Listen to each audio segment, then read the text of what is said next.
Hey guys, what is up? So in today's video, I will be sharing with you my understanding and my suggestion and recommendation on whether should you be going for broad or open targeting or audience interest targeting in 2024 or 2025 if you are running Facebook ads for yourself, for your clients.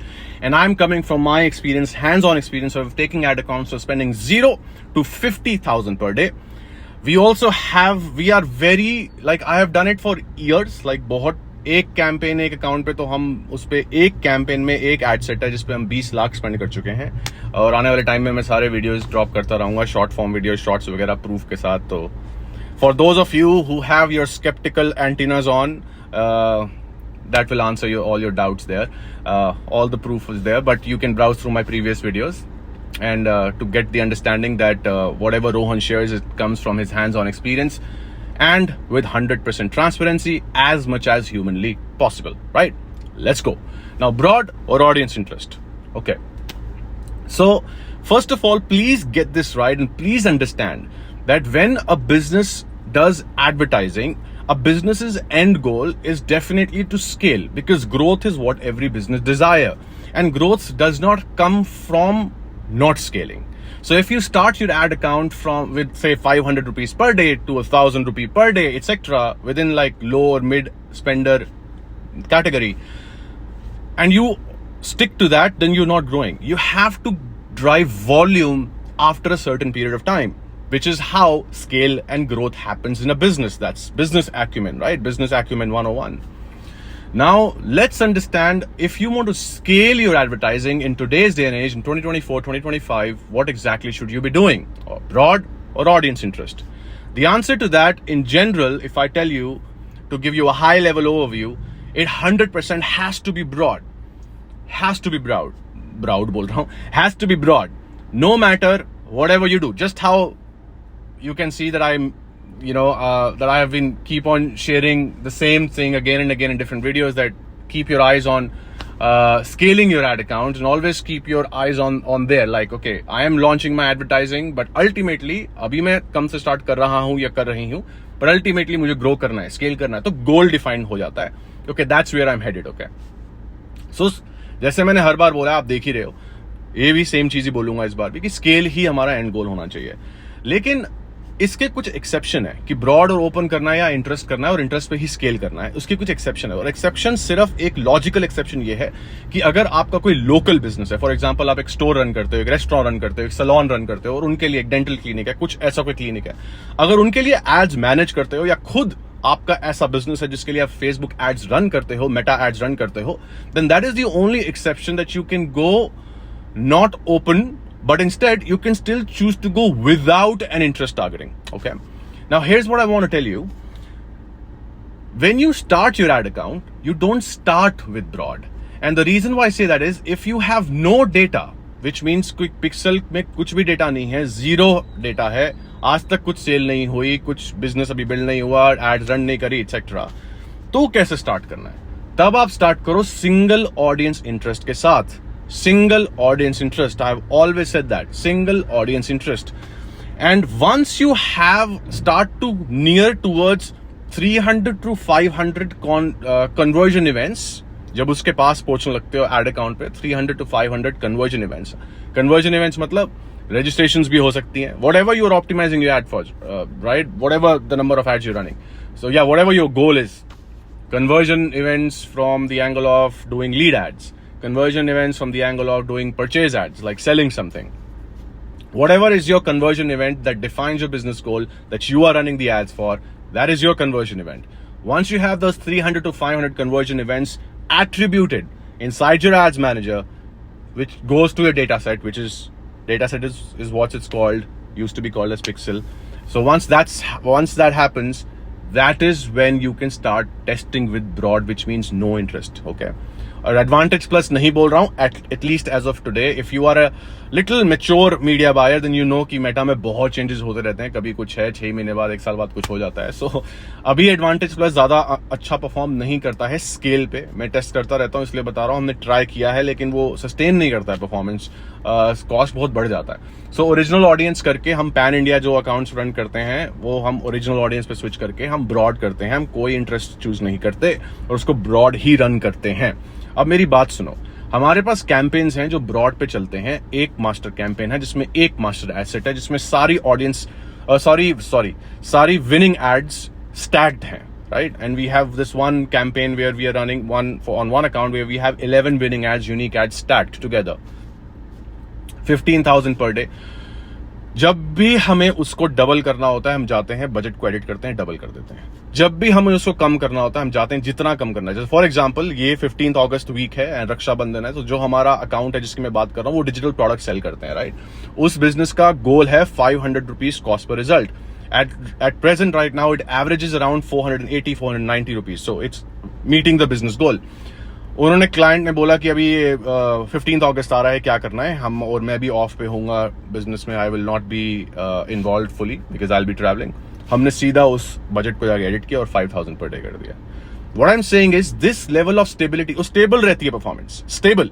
So this stability only comes when we remove the variables, because this comes from the angle of machine learning. If you understand machine learning, if you read about it, you understand algorithms, then you'll realize that the less variables you have, the less variables you use in your advertising strategies, the more your stability, the more it will cultivate and try to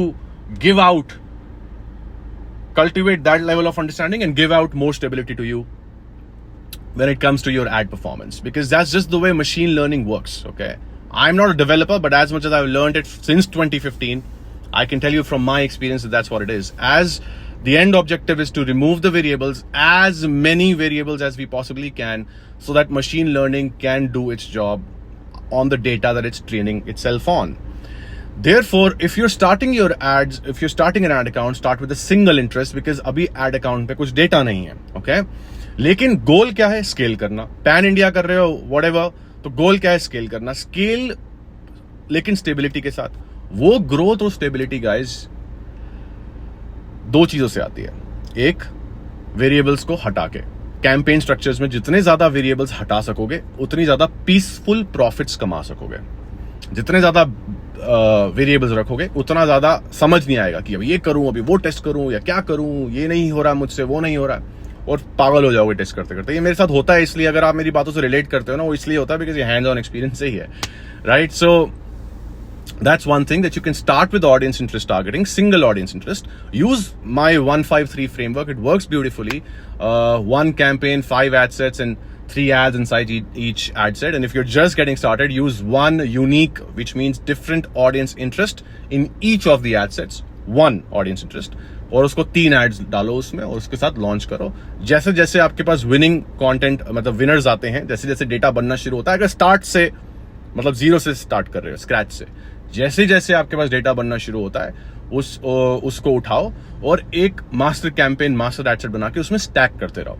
अब ये stack कब तक करना है? क्योंकि रोहन तो बोल रहा है कि ब्रॉड करना है। अब स्टैक तब तक करना है जब तक आपके अकाउंट में मिनिमम 300 से 500 एट्रीब्यूटेड कन्वर्जन इवेंट्स नहीं होते। और ये इसलिए करना है बिकॉज आपके मेटा एड्स, आपके पिक्सल, आपके डेटा सेट में, आपके मेटा एड्स अकाउंट में अभी डेटा नहीं है। तो आपका जो एल्गोरिदम है, जो मशीन लर्निंग है, वो भी इतना डेटा पे मैच्योर नहीं हुआ है कि उसको पता नहीं चला है कि कितना ज्यादा, कि किस तरह की ऑडियंस आपकी परफेक्ट ऑडियंस है। इसीलिए जब तक वो नहीं होता आप स्टैक करके चलाते रहो, राइट? एंड से फॉर एग्जाम्पल ज्यादा टाइम लगता नहीं है, टू बी ऑनेस्ट। लाइक अगर आप मैथ करो that if you are running, say, if your cost per result is, say, for example, 100 rupees, 200 rupees, and then how much conversion events do you think you're going to need? You're going to need, say, for example, 300, right? So that means 60,000 rupees in total ad spend. So which means now you have a goal. So you need to start spending accordingly, increasing the budget accordingly, so that you can reach to that level of ad spend, and as a result of which you start to mature your data set and pixel fast, so that ultimately you are able to head towards and start testing with broad. Ultimately broad ही होता है। 300-500 conversion events में आपको थोड़ा सा worst case scenario बोल रहा हूँ, उससे पहले भी कर सकते हो, but I'm just giving you a little more safer option, and that's how you can go ahead and you can do it. Now the benefit here of doing what I'm telling you to do is, याद रखना, goal of every business is to scale. Goal of business is not to firefight. And please it is my humble, मेरी दिल से request है, मैंने मेरी life में बहुत टाइम वेस्ट किया है फेसबुक एड्स की दुनिया में, एडवर्टाइजिंग की दुनिया में, एंड जितना ज्यादा मैं जाके कमेंट्स को पढ़ता था ना लोगों के फेसबुक ग्रुप्स में, I know you also do it, YouTube comments में, उतना ज्यादा मैं और ज्यादा कंफ्यूज होता था. बिकॉज मैं ये नहीं कह रहा हूं कोई गलत कह रहा है या कोई सही कह रहा है, बट आप ये समझो कि आप एक या दो इंसान को पकड़ो, उनके मेथड्स को उठाओ, टेस्ट करना शुरू करो. Okay, because whoever is speaking, if that person is practitioner, that is whoever is speaking out of from his or her own experience, right?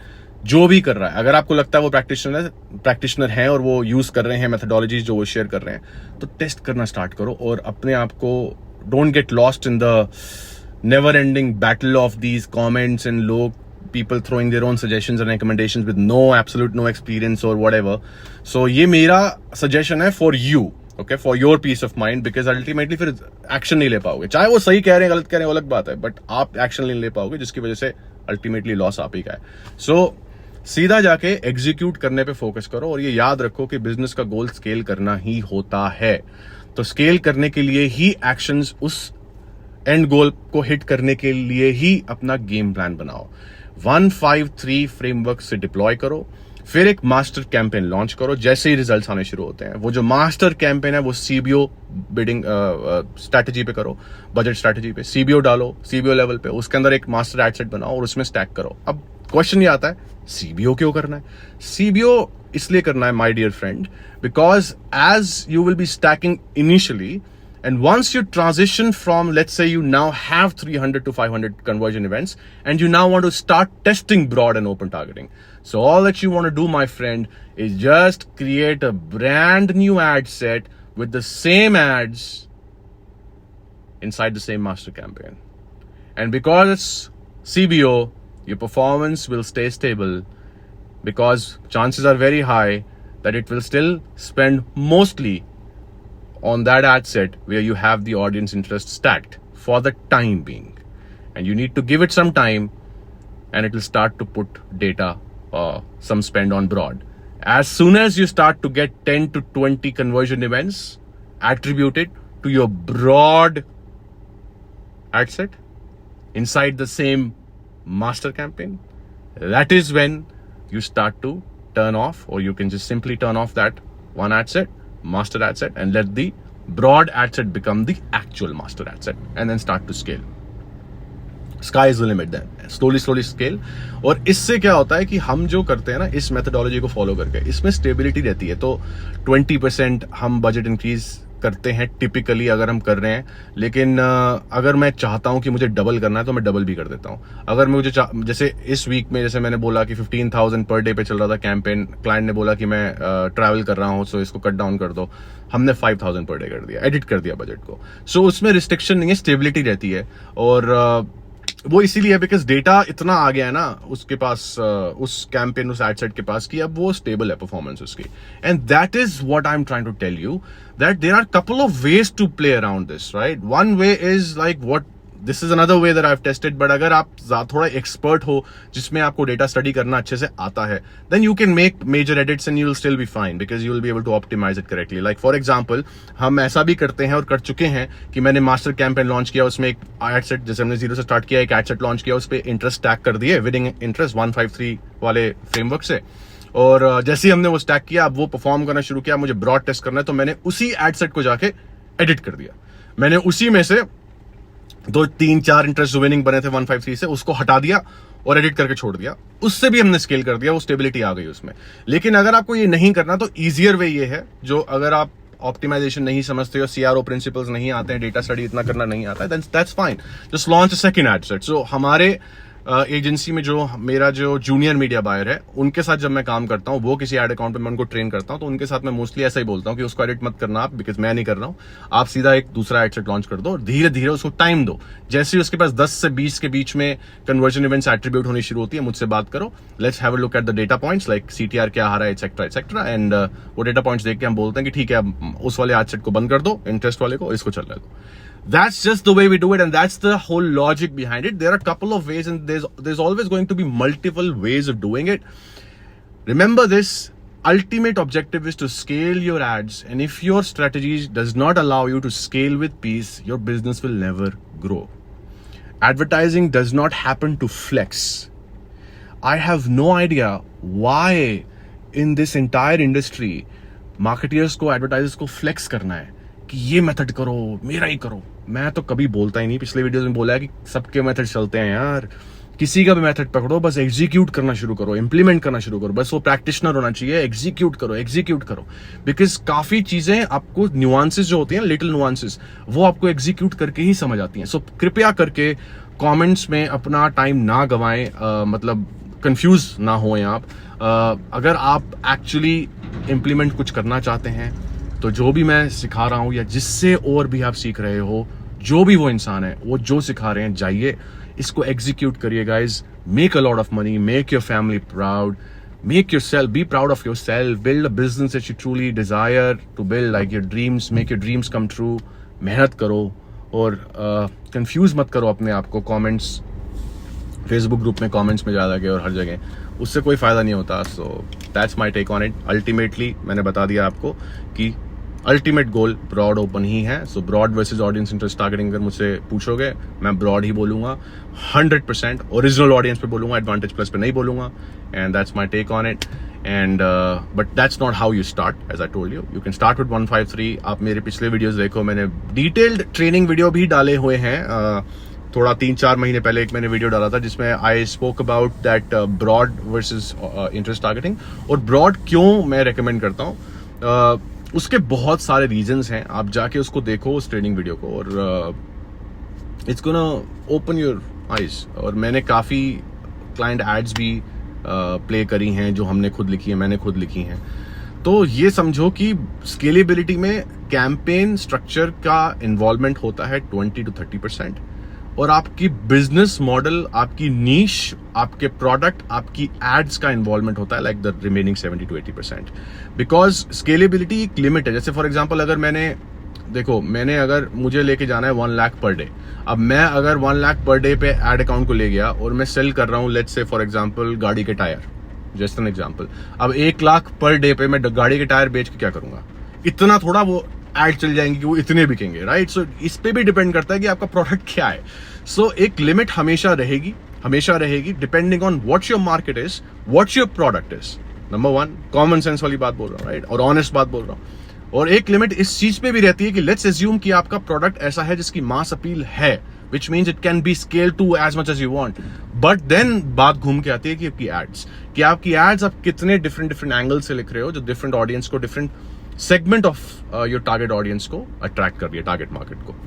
All of these principles combined together with the simple campaign structure is what is going to help you win the game of advertising. That is it. And I've said this again multiple times, and I'm going to say it again.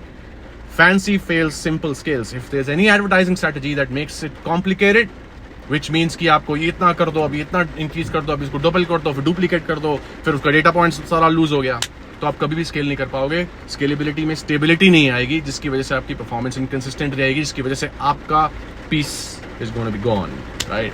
So that's my take on it. I'm going to see you in the next video. Thank you for supporting, and keep shining, keep hustling, keep growing, and keep making yourself and even your family proud. Yeah, I said yourself also. It's very important. Yeah. Bye bye. Have a good day.